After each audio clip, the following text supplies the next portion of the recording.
آیت نمبر 21۔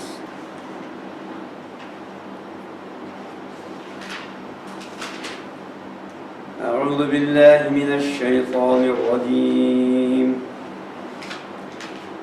بسم اللہ الرحمن الرحیم۔ يا أيها الناس اعبدوا ربكم الذي خلقكم والذين من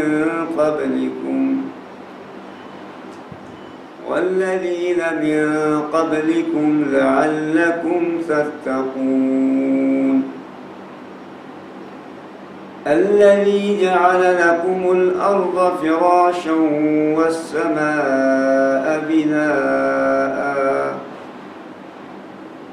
وأنزل من السماء ماء فأخرج به من الثمرات رزقا لكم فلا تجعلوا لله أندادا وأنتم تعلمون۔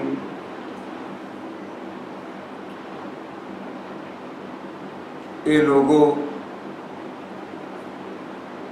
تم اپنے صرف اس رب کی ہی عبادت کرو جس نے تم کو پیدا کیا ہے اور ان لوگوں کو جو تم سے پہلے ہیں، تاکہ تم ڈرو،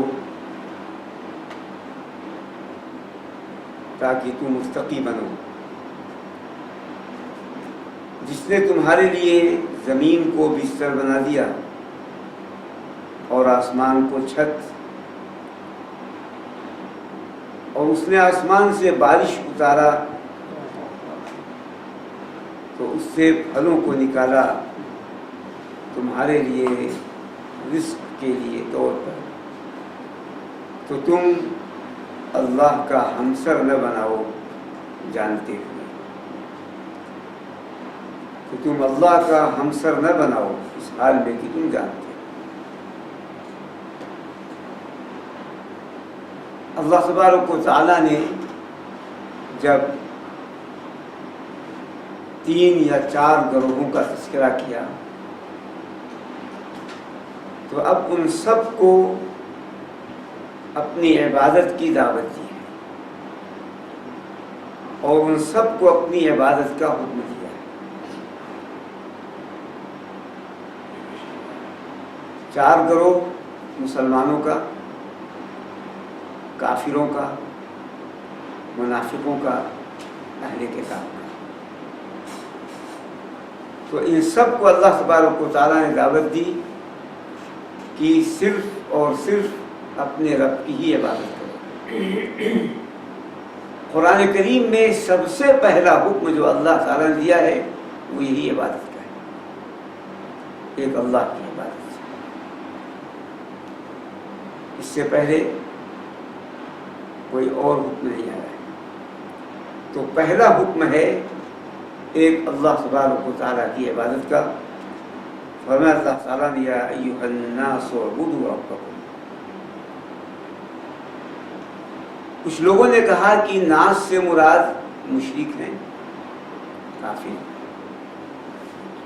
کچھ لوگوں نے کہا منافق ہیں،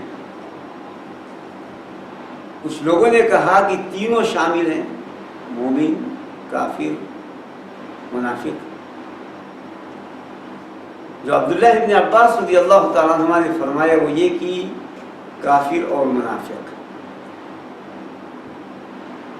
اس لیے کہ مومن تو عبادت کرتا ہی ایک رب کی، تو عبادت کا حکم جو اللہ تعالیٰ نے دیا یہاں پر وہ کافروں کو اور منافق۔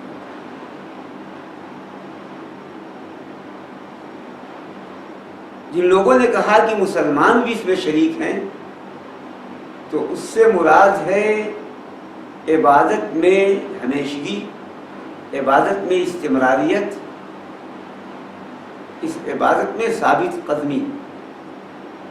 کہ مسلمانوں سے کہا جائے کہ تم اپنے رب کی عبادت کرو، یعنی تم اپنے رب کی عبادت میں ثابت قدم رہو اور اپنے رب کی عبادت ہمیشہ کرتے رہو، اور کافر اور مشرک چونکہ عبادت نہیں کرتے تو ان کو عبادت کی دعوت دی گئی کہ تم اپنے اس رب کی عبادت کرو جس نے تم کو پیدا کیا۔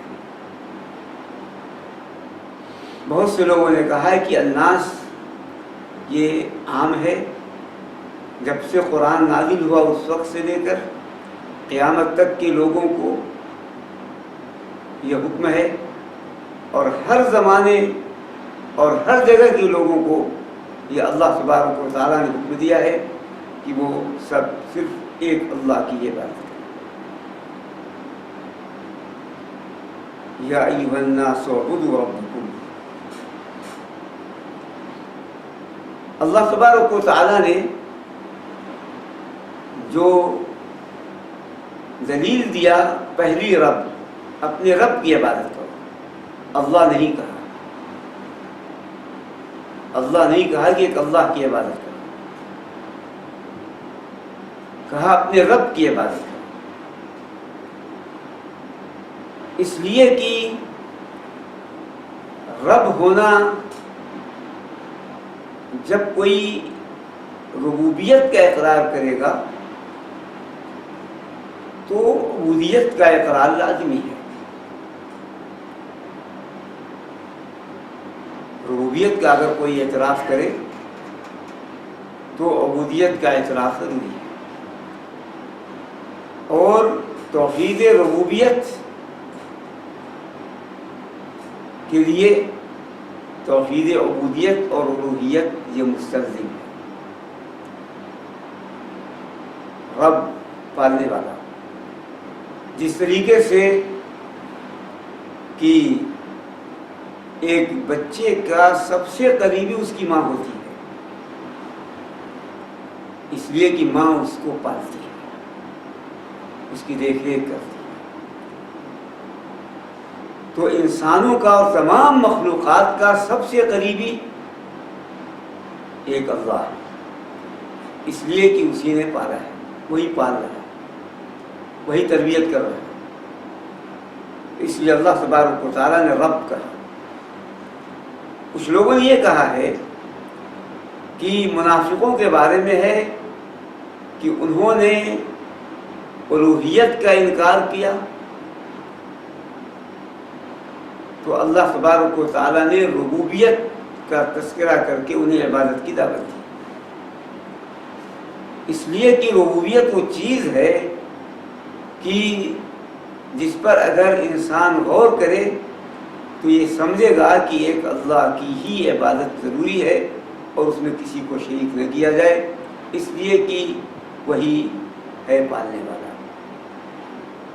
یا ایھا الناس اعبدوا ربکم، اے تمام لوگوں تم اپنے اس رب کی عبادت کرو، الذی خلقکم، کیوں وہی صرف عبادت کا مستحق ہے؟ اس لیے کہ وہ خالق، اور سب یہ اعتراف کرتے ہیں کہ اللہ تبارک و تعالیٰ کے علاوہ کوئی پیدا کرنے والا نہیں۔ جب پیدا کرنے والا اللہ تعالیٰ ہی صرف ہے تو عبادت کے لائق اور عبادت کا حقدار اللہ ہی صرف ہے اور اس کے علاوہ کوئی نہیں۔ الذی خلقکم والذین من قبلکم، اور ان کو جو تم سے پہلے تھے، تم کو بھی پیدا کیا اور ان کو بھی اسی نے پیدا کیا جو تم سے پہلے تھے۔ تم سے پہلے کا تذکرہ اللہ تبارک و تعالیٰ نے اس لیے کیا کہ جو پہلے گزر چکے ان سب کو بھی ایک اللہ کی ہی عبادت ان پر بھی فرض تھی، اس لیے کہ ان کو بھی اسی ایک اللہ نے پیدا کیا اور تم کو بھی اسی ایک اللہ تعالیٰ ہی نے پیدا کیا۔ اس لیے بھی اللہ تبارک و تعالیٰ نے والذین من قبلکم کہا، یہ بتانے کے لیے کہ انسان یہ اصل نہیں ہے، اصل ہے وہ فرع ہے، اصل تو اس کے ماں باپ تھے، باپ دادا تھے جو پہلے گزر گئے، اور یہ بتانے کے لیے بھی کہ انسان کے لیے بقا نہیں ہے، فنا ہے۔ جس طرح تم سے پہلے لوگ فنا ہو گئے، ختم ہو گئے، وفات پا گئے، اسی طریقے سے تم کو بھی وفات پانا ہے۔ بقا صرف ایک اللہ تبارک و تعالیٰ کی، اور اس لیے بھی اللہ تبارک و تعالیٰ نے ذکر کیا ہے کہ عام طور پر اللہ تبارک و تعالیٰ جو براہ راست سبب ہوتا ہے اس کا احترام کا حکم دیا ہے۔ جیسے ماں باپ یہ براہ راست سبب ہیں انسان کے وجود کا، اس لیے ماں باپ چونکہ سبب ہیں تو ان کا احترام اسلام میں ہے، اور اللہ تبارک و تعالیٰ نے توحید کے ساتھ ان کے حقوق کا ذکر کیا۔ اس لیے اللہ تبارک و تعالیٰ نے والذین من قبلکم فرمایا، اس نے تم کو ہی پیدا کیا اور ان لوگوں کو ہی پیدا کیا جو تم سے پہلے تھے، لعلکم تتقون، تاکہ تم متقی بنو، تاکہ تم بچو، تاکہ تم ڈرو۔ اس سے یہ بات معلوم ہوئی کہ عبادت یہ تقویٰ کا راستہ ہے، عبادت تقویٰ کا راستہ ہے، عبادت سے انسان متقی بنتا ہے۔ اگر عبادت کوئی کرے گا تو متقی بنے گا۔ بعض لوگوں نے یہ کہا کہ عبادات جو فرض کی گئی ہے وہ اس لیے اس کی غرض و غایت یہ ہے کہ متقی بنے، جیسا کہ روزہ فرض کیا گیا تاکہ متقی بنے، اسی طریقے سے حج فرض کیا گیا تاکہ اس کے اندر تقویٰ آئے۔ تو جتنی بھی عبادتیں فرض کی گئی ہیں اس کی غرض و غایت تقویٰ ہے، لعلکم تتقون، تاکہ تم بچو اللہ کے عذاب سے، تاکہ تم بچو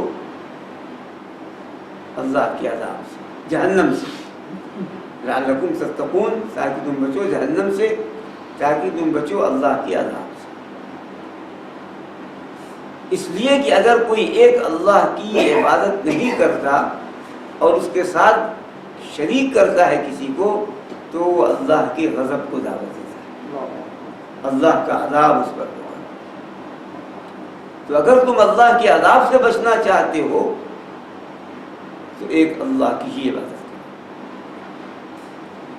اگر ایک اللہ کی عبادت نہ کرو گے تو اللہ کا عذاب تم پر آئے گا۔ بتایا گیا کہ تقویٰ کا اصل معنی بچنا ہے، وقایہ، اور ڈرنا یہ لازمی معنی ہے۔ جو ڈرے گا وہ بچے گا، جو ڈرے گا وہ نافرمانی سے بچے گا، جو ڈرے گا وہ شرک سے بچے گا،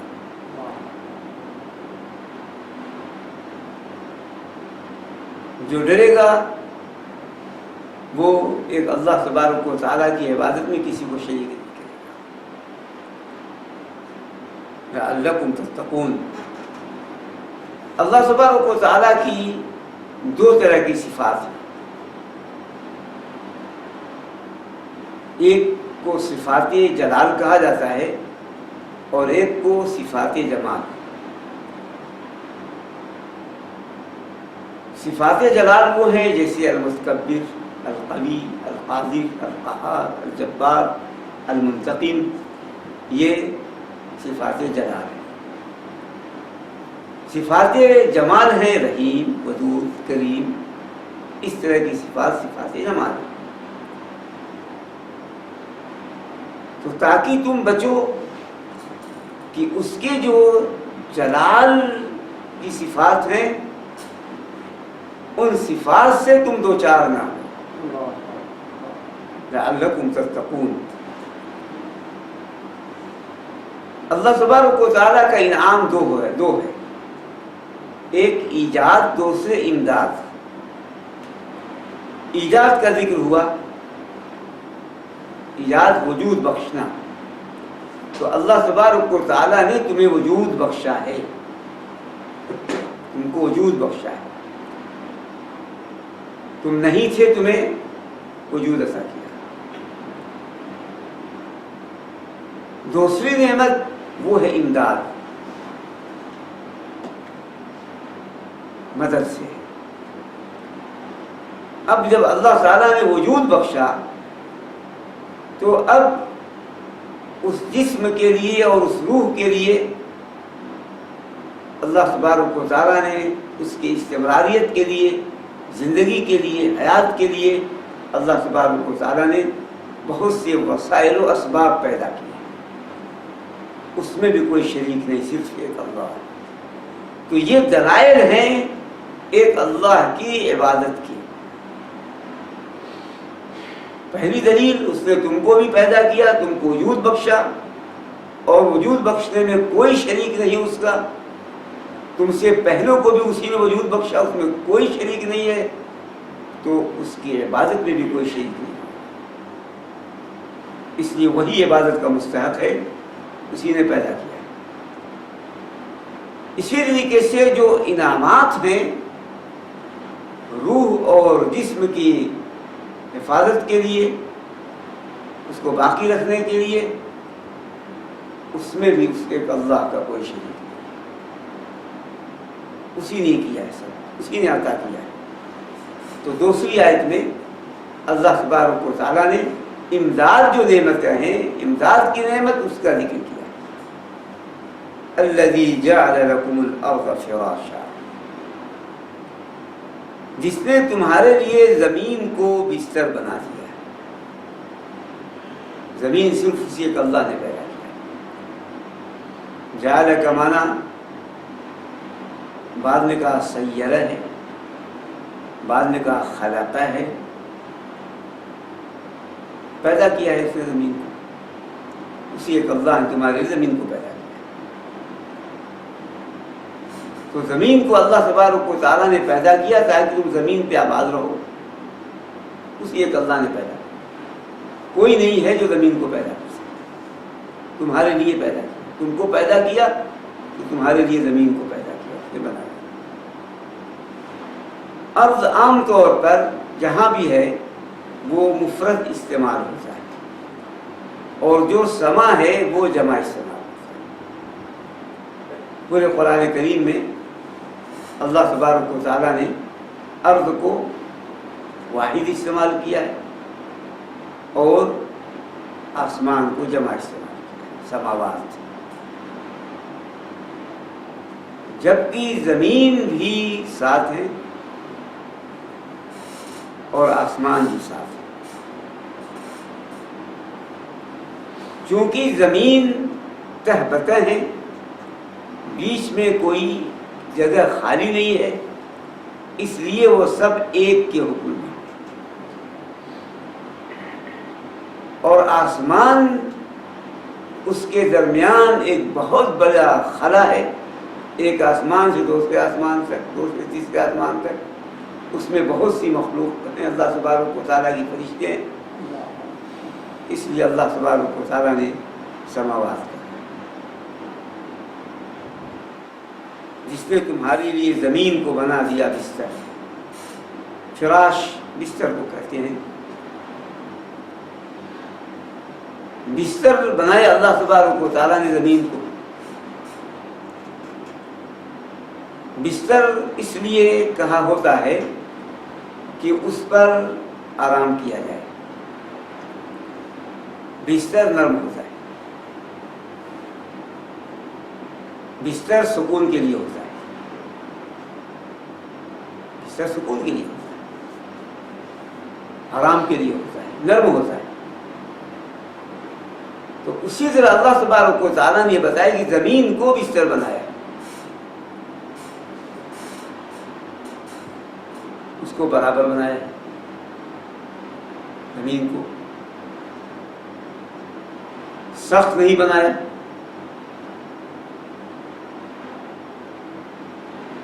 نرم ہے تاکہ اس کو کھود کر جو چاہے وہ کام لے، اور اس کے اندر جو اللہ تبارک و تعالیٰ نے چیزیں رکھ دی ہیں اس سے فائدہ اٹھائے، سونا، چاندی، کوئلہ، لوہا، اس طرح کی جتنی بھی چیزیں ہیں وہ سب سے فائدہ اٹھائے۔ تو اللہ تبارک و تعالیٰ نے زمین کو بستر کی طرح بنا دیا۔ اس لیے اللہ تبارک و تعالیٰ نے اپنی کتاب میں کہیں پر زمین کو کہا قرار، کہیں پہ فرمایا ذلول، کہیں پہ فرمایا مہد۔ یہ انسان کو آباد کرنے کے لیے زمین پر آباد کیا اللہ تبارک و تعالیٰ۔ زمین اگر ہلے گی تو انسان نہیں آباد ہو سکتا، نہیں رہ سکتا۔ زمین ہل رہی تھی تو اللہ تبارک و تعالیٰ نے پہاڑوں کو بطور کوٹے ڈال دیے، زمین کا ہلنا بند ہو گیا تاکہ انسان زمین پر آباد ہو جس طرح بستر پر ہوتا ہے۔ قرار فرمایا اللہ تبارک و تعالیٰ۔ ذلول کہا اس لیے اللہ تبارک و تعالیٰ نے کہ وہ انسان زمین سے جس طرح چاہے فائدہ اٹھائے، ذلول ہے وہ۔ مہد کہتے ہیں بچے کے بستر کو، چھوٹے بچے کے بستر کو کہتے ہیں مہد۔ تو زمین سے جو فائدہ ہے، جو آرام ہے، جو راحت ہے، وہ بچے کے بستر سے زیادہ ہے۔ اس لیے کوئی اگر یہ کہتا ہے کہ پہاڑ تو ہیں، سمندر تو ہیں، وادیاں ہیں، اگر یہ نہ ہو تو زمین سے فائدہ نہیں اٹھا سکتا کوئی۔ جیسے اگر گھر میں بستر ہے اور اگر فریج نہ ہو اور کھانے کا سامان نہ ہو تو صرف بستر کے رہنے سے کوئی فائدہ نہیں۔ بستر کا مزہ جب ہے جب یہ تمام چیزیں موجود ہوں۔ اس لیے اللہ تبارک و تعالیٰ نے جو سمندر اور اس طرح کی چیزیں عطا کر دی ہیں وہ اسی لیے ہیں تاکہ زمین کو بستر بنایا، تاکہ زمین پر آباد رہے اور ان سے وہ فائدہ اٹھائے۔ وہی ایک اللہ ہے جس نے تمہارے لیے زمین کو بستر بنا دیا۔ وَالسَّمَاءَ بِنَاءً، اور آسمان کو بنا دیا اللہ تبارک و تعالیٰ نے چھت، آسمان کو چھت بنا دیا اللہ تبارک و تعالیٰ۔ اور چھت ہے حفاظت کے لیے کہ اوپر سے کوئی چیز نہ گرے، گرے تو اوپر ہی رہے، انسان زخمی نہ ہو۔ اور اب یہ تمام تحقیقات ہو چکی ہیں کہ پتہ نہیں کتنے زیادہ چیزیں آسمان سے گرتی ہیں اوپر سے، لیکن اللہ تبارک و تعالیٰ نے اوپر ایک پردہ ڈال دیا ہے کہ وہاں آتے آتے وہ چیزیں ختم ہو جاتی ہیں، ورنہ شہاب ثاقب بھی اتنا گرتا ہے، اگر انسان پہ گرے تو تباہ ہو جائے، اس کا جینا دوبر ہو جائے زمین پر۔ ایک آڑ بنایا اللہ تبارک و تعالیٰ، چھت بنا دیا اللہ تبارک و تعالیٰ۔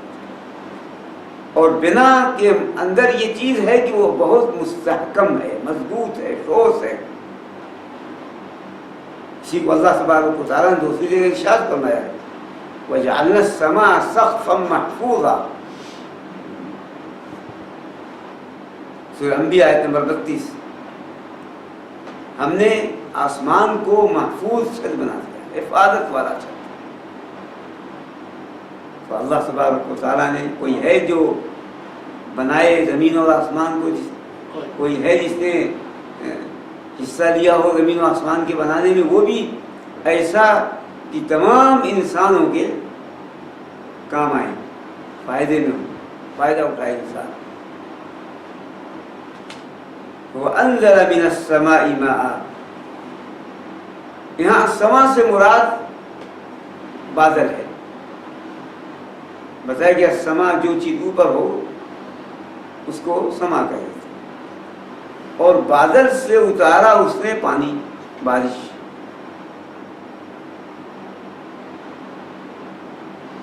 فَأَخْرَجَ بِهِ مِنَ الثَّمَرَاتِ رِزْقًا لَكُمْ، تو اس پانی کے اندر زندگی بخشنے کی صلاحیت عطا کی اللہ تعالیٰ نے. اللہ تبارک و تعالیٰ نے جو چیزیں پیدا کی اس کو مختلف، اس کے اندر صلاحیتیں پیدا کر دی. آگ کے اندر جلانے کی صلاحیت، تو پانی کے اندر زندگی بخشنے کی صلاحیت. تو اب بارش اتارا اللہ تعالیٰ آسمان سے، تو زمین سے اس نے نکالا اس کے سبب، بارش کے سبب من الثمرات، پھل. یہاں پھل سے مراد صرف میوے نہیں ہیں جو پھل ہم کہتے ہیں. ثمرہ کہتے ہیں ہر چیز کے نتیجے کو. اس سے غلے مراد ہیں اور اس سے پھل مراد ہیں، سب مراد ہیں.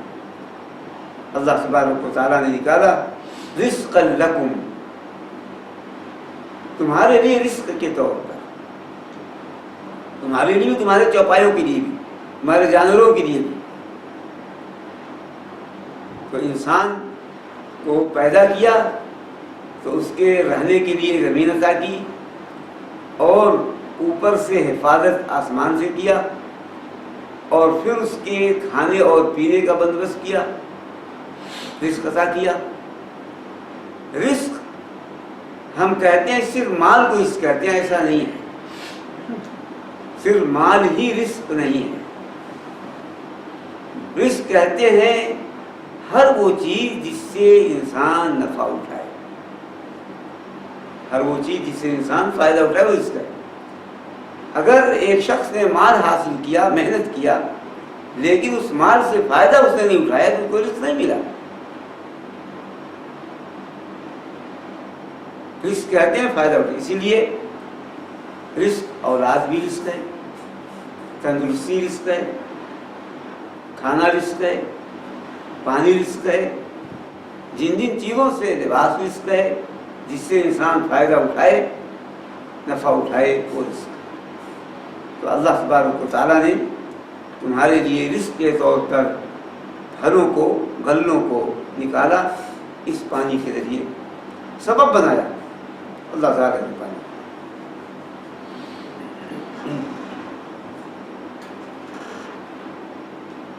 یہ ہے امداد کی نعمتیں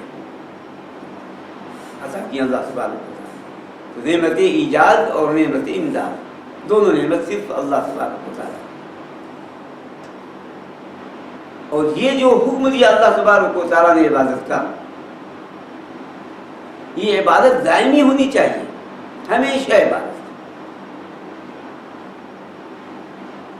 کہ تمام لوگوں تم اپنے اس رب کی عبادت ہمیشہ کرو، ہمیشہ عبادت کرو.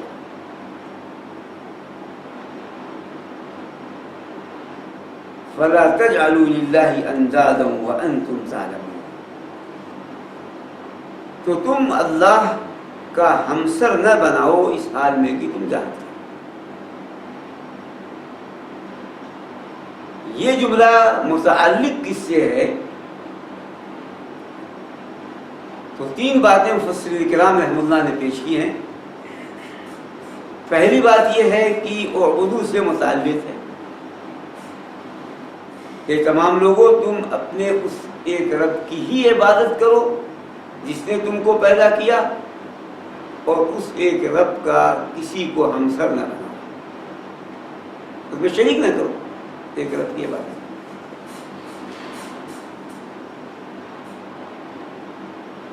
دوسری بات یہ بتائی کہ یہ متعلق ہے لعلکم تتقون سے.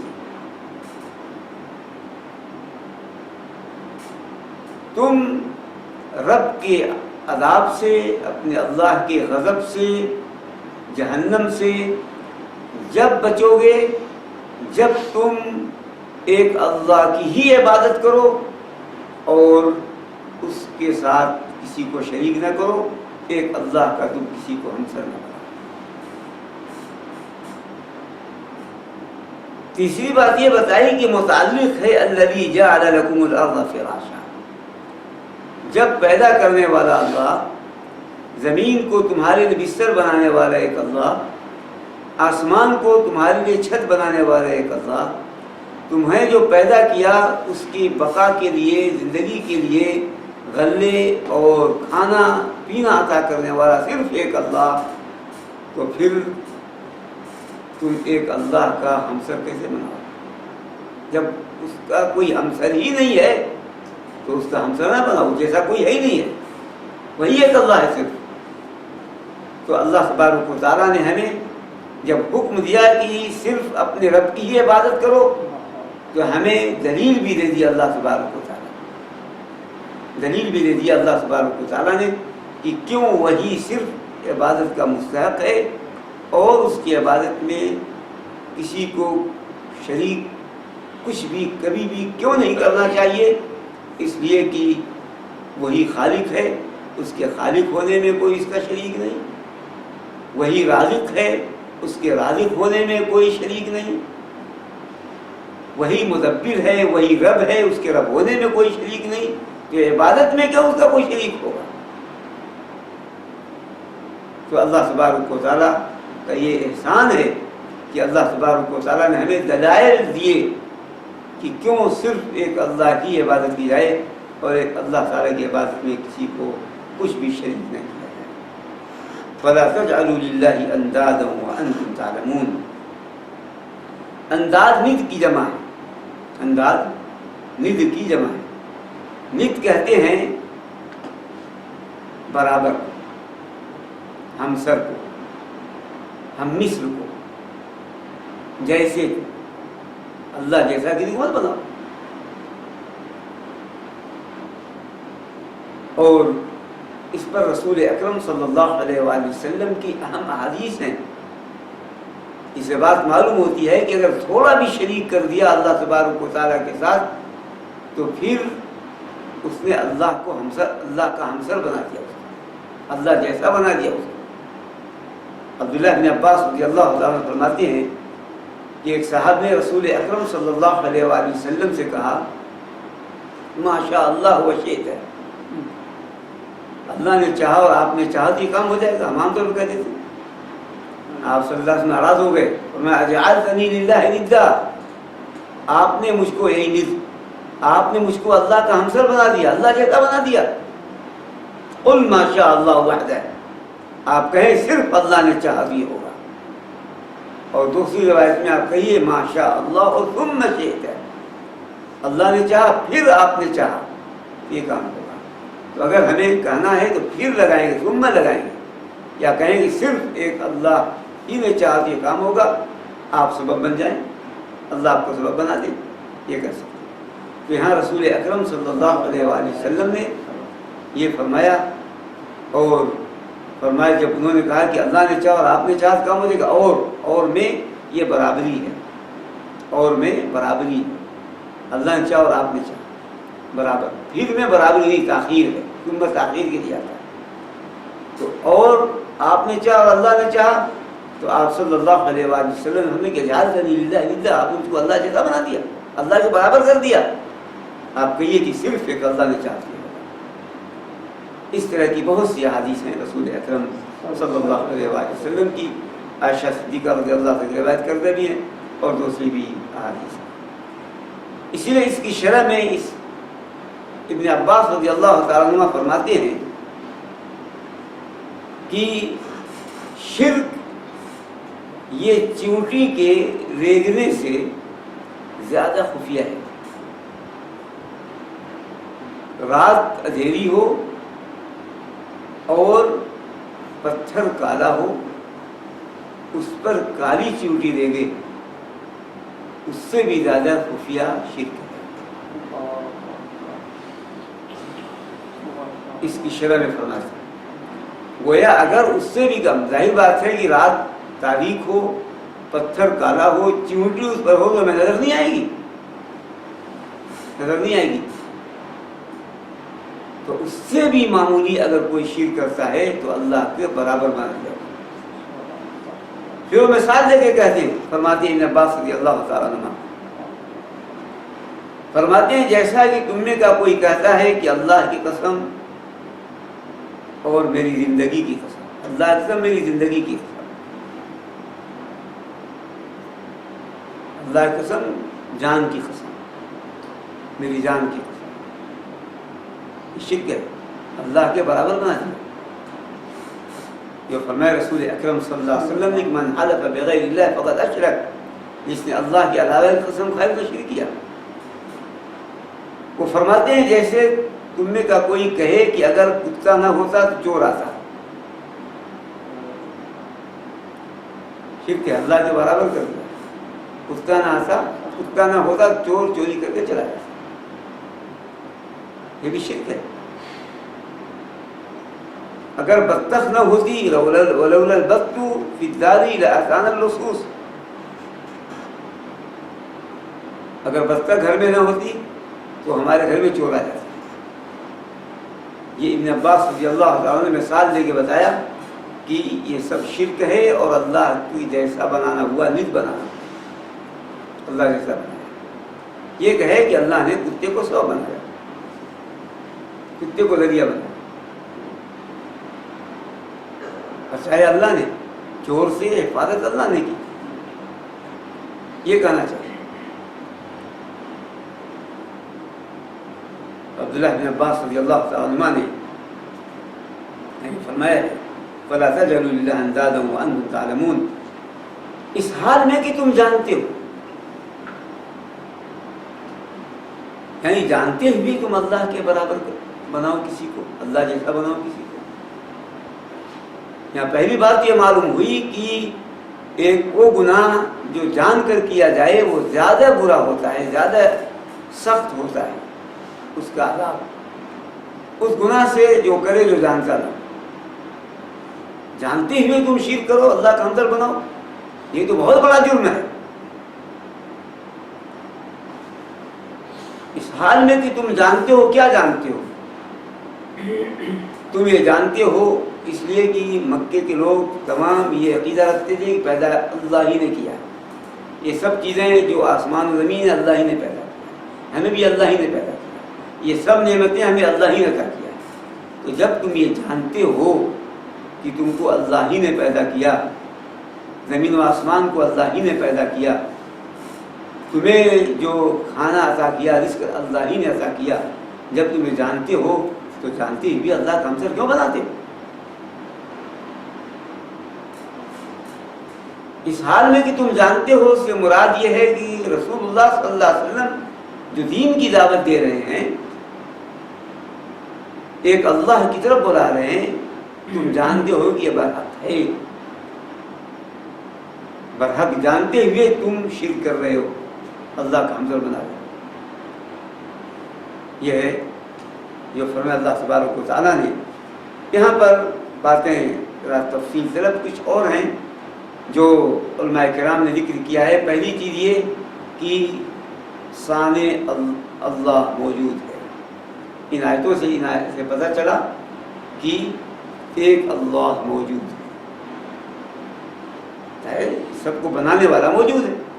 وجود السانے کا پتہ چلا, اس سب کو پیدا کرنے والا موجود ہے. اگر موجود نہ ہوتا تو پیدا کیسے کرتا؟ اور اسی پر علماء کرام کے اقوال ہیں.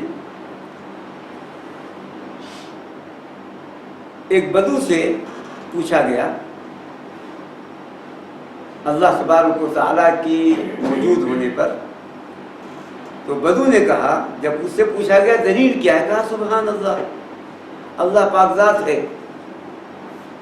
جب مینگنی جب ہوتی ہے تو اونٹ کی, کہ اس کا مطلب یہ کہ اونٹ موجود ہے.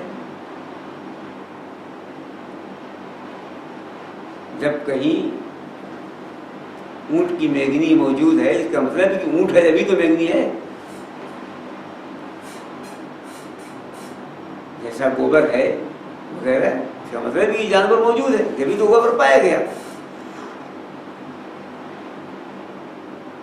جب پاؤں کے نشان ہیں اس کا مطلب یہ ہے کہ کوئی چلنے والا ہے، چلا جبھی تو پاؤں کے نشان پڑے. تو انہوں نے کہا کہ یہ آسمان برجوں والے، یہ زمین وادیوں والی، یہ سمندر موجوں والے، کیا یہ اس پر دلالت نہیں کرتے، بتاتے نہیں کہ ایک اللہ ہے؟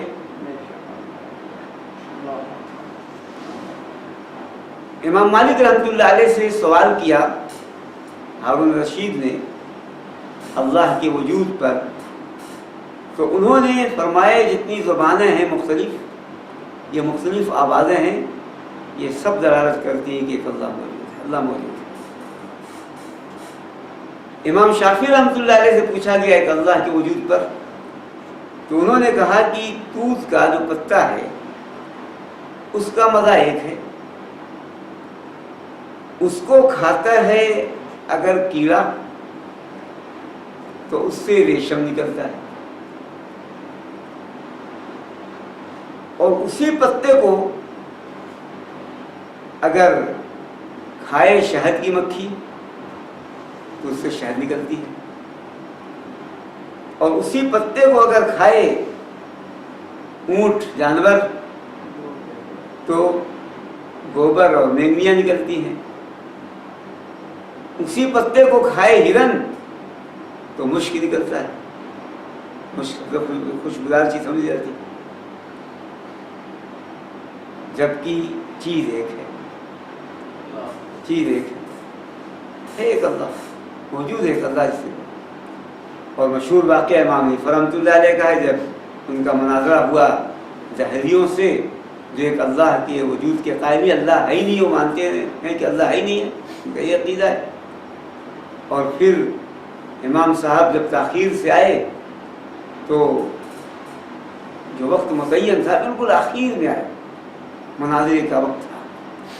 جہریوں نے کہا کہ اب تم جیت گئے، اور پھر شور کرنے لگے کہ آپ تاخیر سے آئے اور ہم جیت گئے، اس لیے کہ آپ کے پاس کوئی جواب نہیں تھا. کہا نہیں، سنو، بات یہ ہے کہ ایسا ہوا کہ میں آیا تو دریا کے کنارے کھڑا تھا تو کوئی چیز نہیں تھی کشتی کی میں سوار ہو کے آؤں، دیر اس لیے لگی. تو کیا دیکھتا ہوں کہ ایک درخت آیا، چل کر کے خود بخود وہ کٹا، خود بخود کٹ کر کے کشتی بنا وہ درخت. اور پھر جب کشتی بن گئی تو میں اس پر بیٹھا، اور خود بخود وہ کشتی مجھے پار کر کے یہاں لائی. تو اتنی دیر ہو گئی. وہ کہتے جھوٹ، بغیر کسی بڑھئی کے درخت کٹ نہیں سکتا اور کسی بنانے والے میں کشتی بن نہیں سکتی. تو کہا ارے نادانو، یہ اتنا بڑا زمین و آسمان یہ نظام بنانے والے کے بغیر کیسے بن سکتا ہے؟ تو سب خاموش ہو گئے اور سب ہار گئے، سب شکست کھا گئے. تو امام حنیفہ رحمۃ اللہ علیہ نے بھی یہ فرمائش ہے، ہمارے اسلاف کے اقوال ہیں یہاں پر. اسی طریقے سے یہاں پر اللہ تبارک و تعالیٰ نے جو فرمایا، اس میں 3 دلائل بھی ہیں مرنے کے بعد دوبارہ زندہ ہونے کی. مرنے کے بعد دوبارہ زندہ ہونے کی 3 دلائل بھی اللہ تبارک و تعالیٰ نے دیا. اس لیے جب فرمایا اللہ تعالیٰ نے کہ الذی خلقکم والذین من قبلکم، تمہیں فنا ہونا ہے، اور فنا ہونے کے بعد ظاہر بات ہے کہ تمہارا حساب و کتاب ہوگا. اس لیے تم ایک رب کی عبادت کرو ورنہ تم آخرت میں ناکام ہوگے. تو اللہ تبارک و تعالیٰ نے اسی کے ساتھ ساتھ آخرت کے دلائل بھی دے دیے، اور اسی میں 3 دلائل ہیں. پہلی دلیل وہ لوگوں کو پیدا کرنا ہے، جو فرمایا اللہ تعالیٰ نے الذی خلقکم والذین من قبلکم، جس نے تم کو پیدا کیا اور تم سے پہلے کے لوگوں کو پیدا کیا. تو دلیل یہ ہے کہ جب پہلی مرتبہ اللہ تعالیٰ نے پیدا کیا ہے تو مارنے کے بعد دوبارہ پیدا کرنا اس کے لیے آسان ہے. اور یہی دلیل تو اللہ تعالیٰ نے قرآن کریم میں جگہ جگہ دیا. بہت سی آیتوں میں اللہ تبارک تعالیٰ پر مثال کے طور پر کما بدأنا اول خلق نعیدہ، جیسے ہم نے تم کو پہلی بار پیدا کیا دوبارہ پیدا کریں گے. سورہ انبیاء آیت نمبر 104. فرمایا اللہ تبارک و تعالی هو الذی یبدأ الخلق ثم یعیدہ، وہی ہے جس نے سب کو پیدا کرنے کا آغاز کیا کرتا ہے، وہی دوبارہ پیدا کرے گا۔ جب پہلی مرتبہ اللہ تعالیٰ نے پیدا کر دیا ہے، دوبارہ پیدا کرنا اسی لیے آسان ہے۔ پہلی دلیل یہ ہے۔ دوسری دلیل، آسمان و زمین کو اس اللہ تبارک و تعالیٰ نے پیدا کیا، آسمان و زمین کو اللہ تبارک و تعالیٰ نے پیدا کیا، اور آسمان و زمین کا پیدا کرنا سب سے عظیم ہے۔ تو جب اللہ تعالیٰ اتنے عظیم کو پیدا کر سکتا ہے تو دوسری جو چھوٹی چھوٹی چیزیں ہیں اس سے کم ہے، اس کا پیدا کرنا اور آسان ہے۔ اس کو بھی اللہ تبارک و تعالیٰ نے کتاب میں بہت سی جگہوں پہ تفصیل سے پیش کیا ہے۔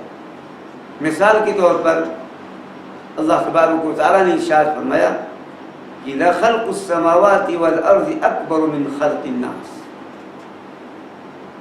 آسمانوں اور زمین کا پیدا کرنا اللہ یہ زیادہ بھاری ہے، زیادہ بڑا ہے لوگوں کے پیدا کرنے سے۔ سورہ مومن آیت نمبر 57، اللہ تبارک و تعالیٰ نے ارشاد فرمایا أَوَلَيْسَ الَّذِي خَلَقَ السَّمَاوَاتِ وَالْأَرْضَ بِقَادِرٍ عَلَىٰ أَن يَخْلُقَ مِثْلَهُم بَلَىٰ، کیا وہ ذات جس نے آسمانوں اور زمین کو پیدا کیا، کیا اس پر قادر نہیں ہے کہ وہ ان جیسے لوگوں کو پیدا کر دے، انسانوں کو دوبارہ پیدا کر دے؟ کیوں نہیں، قادر۔ سورہ یاسین آیت نمبر 81۔ تیسری دلیل جو دیا اللہ تبارک و تعالیٰ نے وہ زمین کے بارے میں فرمایا، آسمان سے بارش اتارا اور اس سے غلے نکالے، کچھ نہیں تھا، پھل نکالا۔ یہ بھی مرنے کے بعد دوبارہ زندہ ہونے کی دلیل ہے۔ اس کو بھی اللہ تبارک و تعالیٰ نے اپنی کتاب میں تفصیل سے بہت سی آیتوں پیش کیا ہے۔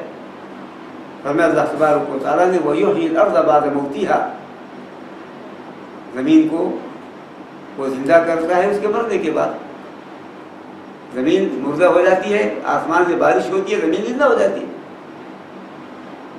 پھر فرمایا وَكَذَلِكَ تُخْرَجُونَ، اسی طرح تمہیں بھی نکالا جائے گا، تمہیں بھی دوبارہ پیدا کیا جائے گا۔ زمین مر گئی، ہر چیز خشک ہو گئی، اور پھر بارش ہوئی تو اس سے تمام چیزیں اگائی زندگی، اسی طرح تمہیں پیدا کیا جائے گا۔ فرمایا اللہ تبارک و تعالیٰ نے وَأَحْيَيْنَا بِهِ بَلْدَةً مَيْتًا كَذَلِكَ الْخُرُوجُ، اور ہم اس سے مردہ شہر کو زندہ کر دیا، اسی طرح تمہیں بھی نکالا جائے گا۔ تو اللہ تبارک و تعالیٰ نے اپنی کتاب میں تفصیل سے باتیں پیش کی ہیں، اور یہ ہے آج کی باتیں جو آپ کے سامنے پیش کی گئی۔ ان آیتوں سے کیا بات معلوم ہوئی وہ بات پیش کر کے بات ختم کی جائے، ورنہ تفصیل اس کی بہت تفصیل طلب ہے، لیکن یہ اختصار سے باتیں بتائی گئی۔ جو باتیں اہم ان میں معلوم ہوئی، پہلی بات یہ کہ اللہ کی عبادت یہ تقویٰ کا راستہ ہے، اور اللہ کی عبادت یہ اس کی غرض و غایت تقویٰ کا حصول ہے۔ دوسری بات یہ معلوم ہوئی کہ عبادت کا راستہ آسان ہے،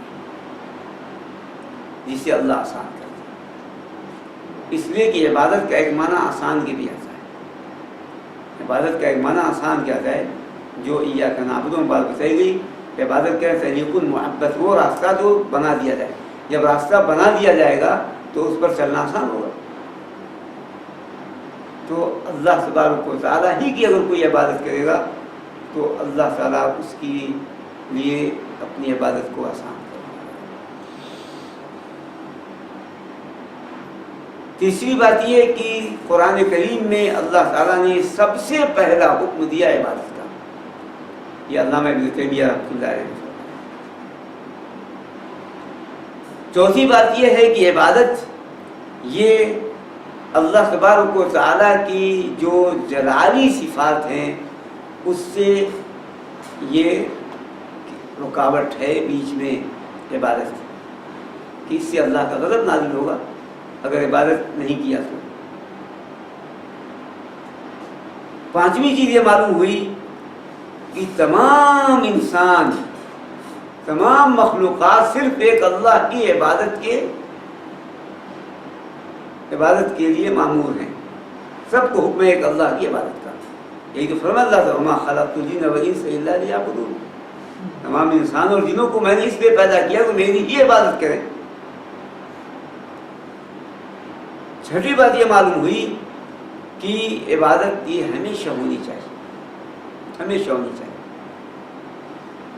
اب کھانا پینا، چلنا پھرنا، تجارت، جاگنا سونا، یہ سب کی سب اگر ہم شریعت کے مطابق کرتے ہیں تو سب عبادت ہے. تو عبادت ہمیشہ ہے موت تک. اسی لیے فرمایا اللہ تعالیٰ نے وَاعْبُدْ رَبَّكَ حَتَّىٰ يَأْتِيَكَ الْيَقِينُ. اے محمد صلی اللہ علیہ وسلم اب اپنے رب کی عبادت موت تک کیجیے. ساتویں بات معلوم ہوئی کہ انسان کے لیے ہمیشگی نہیں ہے، اسے مرنا ہے. جیسا کہ پہلے لوگ وفات پا چکے، مر گئے دنیا کے وقت. آٹھویں بات یہ کہ آیت ایک اللہ کی توحید پہ دلالت کرتی ہے، اللہ کی توحید پہ دلالت کرتی ہے. نویں بات یہ کہ اللہ موجود ہے، اس سب کا بنانے والا موجود ہے. دسویں بات یہ معلوم ہوئی کہ اللہ تبارک و تعالیٰ نے انسان کو مخلوقات سے بے نیاز کر دیا ہے. انسان دوسرے کا محتاج نہیں، سب دوسری مخلوقات وہ ان کے کام میں لگا دیا، مسخر کر دیا انسان کو اللہ تعالیٰ تاکہ وہ ایک اللہ کی عبادت کرے. رزق کا ذمہ دیا اللہ تعالیٰ نے تاکہ وہ ایک اللہ کی عبادت کرے. اور آخری بات وہ یہ ہے کہ جانتے بوجھتے گناہ کرنا یہ بہت بڑا گناہ ہے. اس کے مقابلے میں جو نہ جانے ہو اسے گناہ سر. یہ آپ کے سامنے آج کی باتیں پیش کی. اس اتفاق